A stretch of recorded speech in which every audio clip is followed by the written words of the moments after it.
Hello everyone, ఈరోజు మనం టెట్కి సంబంధించి థర్డ్ క్లాస్లోని ఈవీఎస్ బిట్స్ చూద్దాం. లెసన్లన్నీ చదవకుండా అందులోని ఇంపార్టెంట్ పాయింట్స్ నేను నోట్ అవుట్ చేశాను, ఒకసారి చూద్దాం.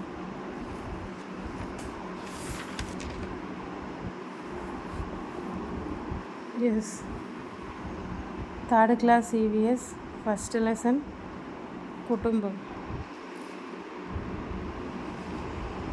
కళ్ళు లేని వాళ్ళు చదవడం కోసం బ్రెయిలీ అనే లిపిని వాడతారు.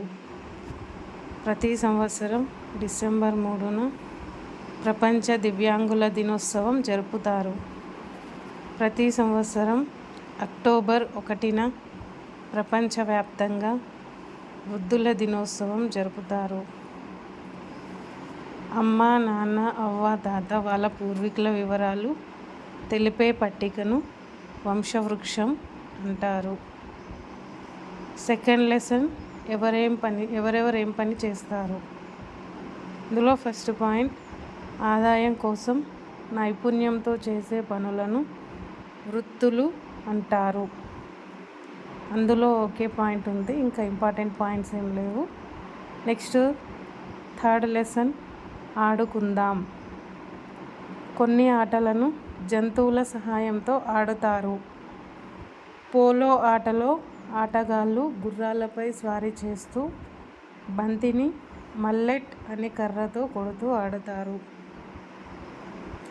నవంబర్ 14న బాలల దినోత్సవం జరుపుకుంటారు. నెక్స్ట్ ఫోర్త్ లెసన్ జంతువులు, వాటి నివాసాలు. ఇళ్లల్లో పెంచుకునే జంతువులను పెంపుడు జంతువులు అంటారు. కొన్ని పక్షులు గుడ్లు పెట్టి పిల్లల్ని పొదగడం కోసం, ఆహారం కోసం ఒక ప్రాంతం నుంచి మరొక ప్రాంతానికి వెళతాయి. ఇలాంటి పక్షులను వలస పక్షులు అంటారు. బూగలు అనగా తూనీగలు. కిరోసిన్ లేదా మలాథియాన్ వంటి మందులు చల్లడం వల్ల దోమలు చనిపోతాయి. నెక్స్ట్ ఫిఫ్త్ లెసన్ మన చుట్టూ ఉన్న మొక్కలు. కలువ, తామర వంటివి నీటిలో పెరుగుతాయి. వీటిని నీటి మొక్కలు అంటారు. బ్రహ్మజముడు, నాగజముడు, కలబంద వంటివి నీరు తక్కువగా ఉన్న ప్రాంతాల్లోనూ ఇసుకలోనూ పెరుగుతాయి. వీటిని ఎడారి మొక్కలు అంటారు. నెక్స్ట్ సిక్స్త్ లెసన్ ఆకులతో అనుబంధం. రకరకాల రంగుల్లో ఉండే మొక్కలను క్రోటాన్ మొక్కలు అంటారు. బాదం, మామిడి చెట్టు ఆకుల రంగు ఆకు వయస్సుని బట్టి మారుతూ ఉంటుంది. నెక్స్ట్ సెవెంత్ లెసన్ మనం ఏమేమి తింటాము. మనం ఆహారంగా తినే కూరగాయలు, పండ్లు, దుంపలు వంటివి మొక్కల నుంచి వస్తాయి.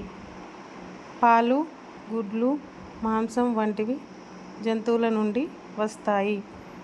వండడం వల్ల ఆహారం రుచిగా ఉంటుంది మరియు త్వరగా జీర్ణమవుతుంది. ఈ 7 లెసన్స్ కూడా, ఈ 7 లెసన్స్ కూడా ఏంటి అంటే third class EVS part 1. Next వీడియోలో ఈవీఎస్ పార్ట్ 2 మిగతా 7 లెసన్స్ చూద్దాం. ఓకేనా? క్లాస్ మీకు నచ్చితే సబ్స్క్రైబ్ మై ఛానల్.